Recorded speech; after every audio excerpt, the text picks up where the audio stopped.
Spock?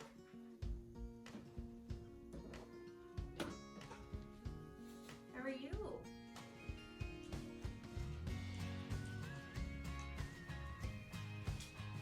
I'm just checking on you. Are you going to come out or choose to stay in there?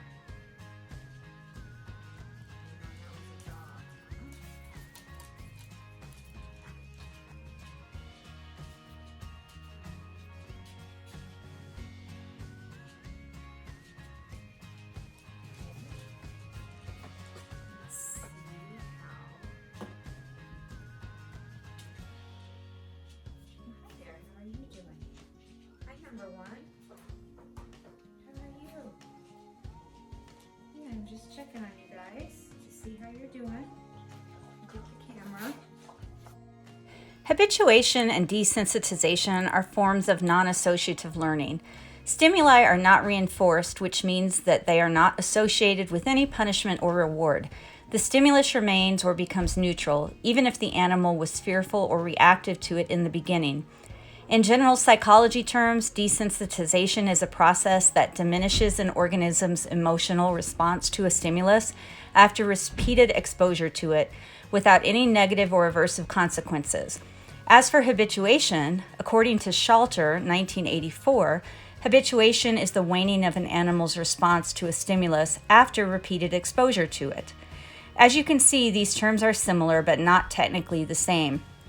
McDougall published in the Journal of Ethology in 2011 that sometimes the term habituated is used to imply that animals no longer respond to the presence of a human observer, but that there is an accumulating body of evidence suggesting that habituated animals that no longer perceive humans as a direct threat continue to respond to their presence in other ways.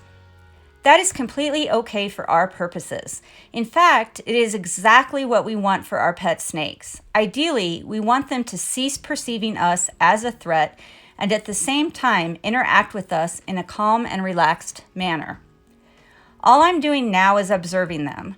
I have set up a situation where they are free to remain in or come out of their tubs as they choose. Hopefully, this allows the snakes to habituate to my presence, while I try to remain passive. Passive habituation means that I am simply setting up an environment for the snakes to be in and allowing them to do what they will without actively responding to their actions.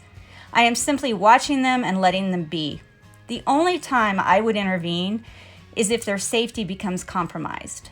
As they look outside of their tubs and move around, I am nearby but leaving them alone. The hope is that they learn that I'm not a threat and that they may behave normally without fearing me.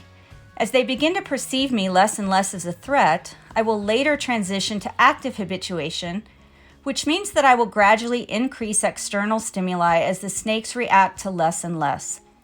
When Spock and Number One are exhibiting only green zone behaviors with me nearby and with me not interfering, I will then start to do more and more. I will get closer to them, move around more in the area, approach them, and eventually touch and hold them. Each of these actions will take place on my part only when they accept them while remaining in the green zone. If they begin to exhibit yellow zone behaviors at any point, I will pause and momentarily back off. If they move back to the green zone, I will press on and continue. However, if they remain nervous, meaning in the yellow zone, or if they escalate to red zone behaviors, I will stop immediately and end the session, returning to the exercise another time.